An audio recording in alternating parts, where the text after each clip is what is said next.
Assalamualaikum warahmatullahi wabarakatuh. Bagaimana kabarnya hari ini anak-anakku? Alhamdulillah, sehat luar biasa. Baiklah, kita lanjutkan materinya tentang siklus menstruasi. Pada organ reproduksi perempuan, ya, apabila tidak terjadi pertemuan sel sperma dan sel telur, maka tadi dinding rahim itu akan meluruh, ya. Proses peluruhan dinding rahim itu disebut sebagai menstruasi. Nah, apa yang terjadi pada proses menstruasi di sini, ya? Dia adalah perdarahan yang akibat luruhnya dinding sebelah dalam rahim atau endometrium. Karena apa? Karena di dinding rahim itu banyak mengandung pembuluh darah, maka yang keluar saat menstruasi berupa darah, ya. Oke, kita bisa melihat pada grafik ini adalah grafik proses menstruasi, ya.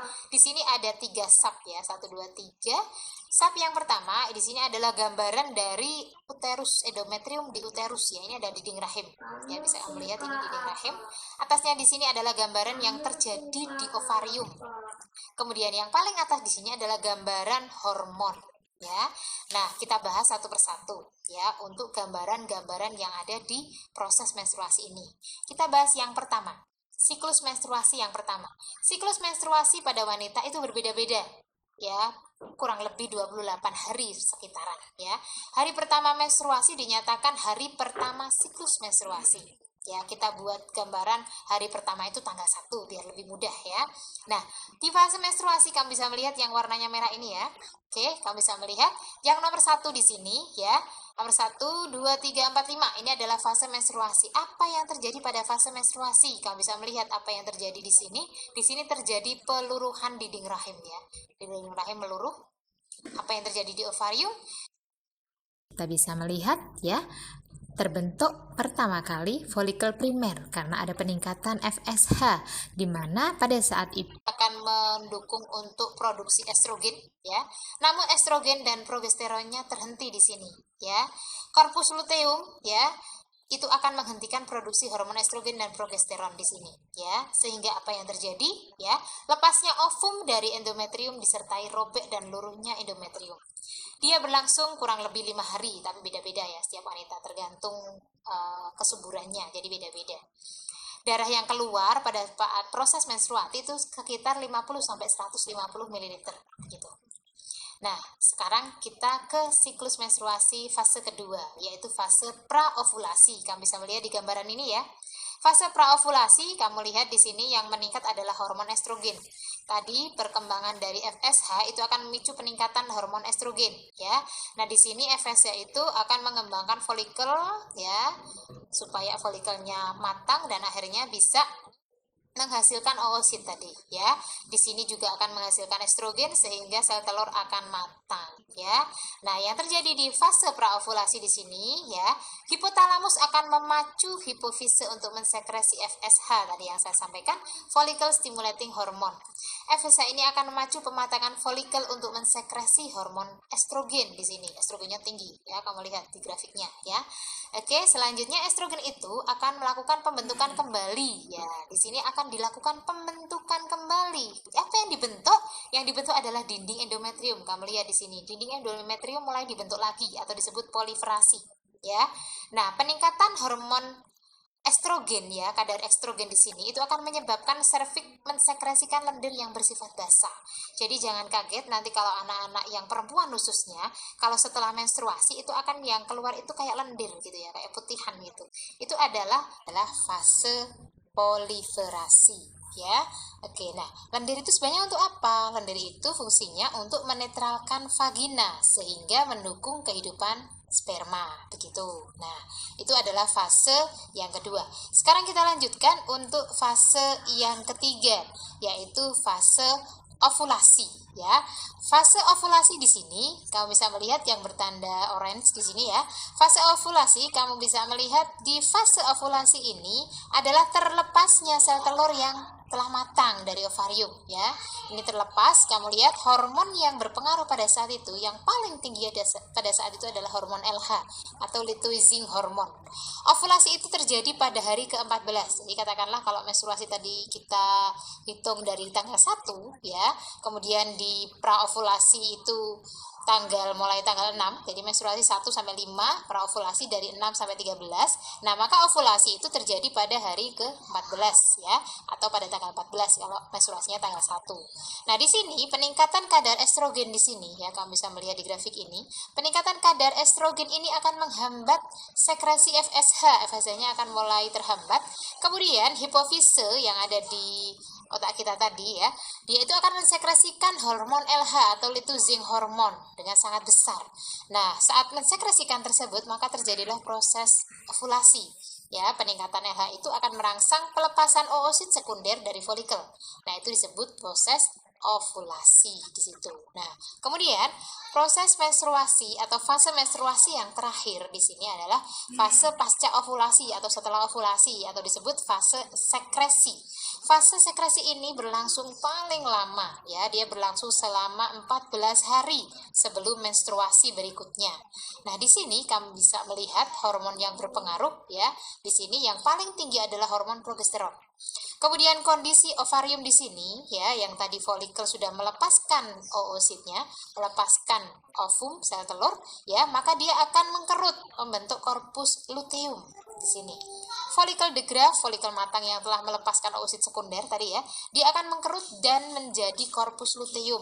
Nah, korpus luteum ini akan mensekresikan hormon progesteron ya. Di sini dia akan mensekresikan hormon progesteron yang sangat besar, dan hormon estrogen juga akan dilepaskan namun tidak terlalu tinggi ya, tidak sebanyak saat dia yang pertama tadi, saat pembentukan folikel tadi ya.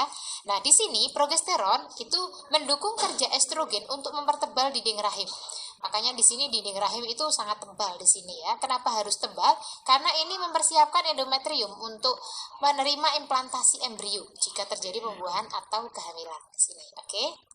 Nah, selanjutnya, jika tidak terjadi pembuahan, jadi apabila tidak terjadi pembuahan, maka korpus luteum itu akan berubah menjadi korpus albikan, jadi mengkerut lagi menjadi korpus albikan dan hanya sedikit mensekresikan hormon, sehingga kadar estrogen dan progesteron itu akan menjadi rendah. Nah, kalau estrogen dan progesteron itu turun menjadi rendah dan sampai terhenti, maka apa yang terjadi? Maka akan terjadilah proses menstruasi, demikian seterusnya. Itulah makanya dinamakan siklus menstruasi begitu. Jadi dia berlangsung selama 28 hari. Oke. Nah, selanjutnya kita akan bahas tentang fertilisasi atau pembuahan. Ya, kita lihat video yang ada di sini ya. Apa itu pembuahan? Tadi udah kita bahas bahwa pembuahan itu menyatunya sel sperma dan sel telur. Jutaan sel sperma kamu bisa melihat ya. Apabila terjadi ejakulasi, maka jutaan sperma itu akan berusaha menuju ke sel telur ya. Dia berusaha ketemu sampai ke sel telur yang letaknya di tuba falopi tadi ya. Dari jutaan sel sperma itu yang bisa menembus sel telur itu hanya satu ya. Jadi hanya satu yang bisa menembus sel telur. Nah, di sini ya, yang bisa menembus itu cuma satu, ekornya akan terlepas nanti, yang dimasukkan hanya proteinnya ya. Lengkapnya kita lihat di sini. Oke. Kita lihat di gambar ini, apabila terjadi ovulasi, sel telurnya terlepas ya, maka dia akan ditangkap fimbre, kemudian menuju ke tuba falopi, dan disinilah tempatnya ovum dan sel sperma bertemu. Setelah bertemu, dia akan menyatu membentuk zigot ya, kemudian terjadi pembelahan ya, cleavage. Cleavage itu pembelahan mulai dari 2, 4, 8 sampai dengan ke fase morula yang seperti buah anggur ini ya. Kemudian dia akan berkembang sampai early blastocyst ya. Kemudian dari early blastocyst ini akan terimplantasi ya, terimplantasi atau menempel di dinding rahim. Kemudian setelah menempel di dinding rahim, dia akan berkembang di situ ya. Nah, gambarannya seperti ini ya. 2 sel, 4 sel, 8 sel, fase blastula sampai terbentuk rongga blastosol, kemudian terimplantasi tadi, dia berkembang sampai ke fase gastrula. Fase gastrula itu dia akan membentuk 3 bagian, ada mesoderm, ektoderm, endoderm. Untuk apa bagian-bagian itu? Kita bisa lihat di sini. Pada bagian mesoderm dia akan membentuk pada otot jantung ya, kemudian juga otot ya lurik yang menempel di tulang kita, kemudian pada ginjal, sel-sel di ginjal, sel darah merah, kemudian sel otot polos. Kemudian bagian endoderm yang di dalam ini dia akan membentuk sel-sel yang ada di paru-paru, di kelenjar tiroid, juga di pankreas. Kemudian pada bagian ektoderm atau di luar Ya, ini akan membentuk jaringan epidermis di sel-sel di kulit kita, kemudian di otak kita, juga pigmen-pigmen sel yang dibutuhkan di dalam tubuh kita, kemudian juga sel kelamin, ya, baik sperma atau telur, sel telur, nanti yang apakah bayinya laki-laki atau perempuan, begitu. Nah, kemudian di sini ya, setelah dia berkembang, pada fase itu gastrula, dia akan berkembang selama sekitar umur 4 minggu, maka embrio itu akan mengapung di dalam kantong yang berisi cairan amnion itu, jantungnya mulai berdetak dan otak mulai berkembang. Jadi dalam waktu 1 bulan, ya, saat kehamilan, itu sudah berdetak jantungnya pada umur 4 minggu, 1 bulan kurang lebih. Kemudian yang berikutnya umur 5 minggu, mulai embrio itu seukuran apel kecil, ada beberapa tonjolan yang akan berkembang menjadi tangan dan kaki. Dan kemudian ekor embrio itu mulai menyusut. Jadi tulang yang pertama tumbuh itu adalah tulang ekor, ya. Pada umur 5 minggu dia mulai menyusut. Kemudian umur 8 minggu janin berukuran lebih besar, jari-jari tangan, hidung, telinga telah terbentuk, ya. Kemudian umur 28 minggu janin itu berkembang sempurna, berat badannya terus bertambah menjelang kelahiran. Akhirnya pada umur 38 minggu sudah siap, ya. Bayi itu akan menggerakkan kepalanya sehingga menjungkir ke bawah dan siap untuk dilahirkan. Begitu. Oke, itu adalah pertumbuhan dan perkembangan janin di dalam rahim ibu kita. Nah, selanjutnya apa fungsi cairan ketuban ya anak-anak ya?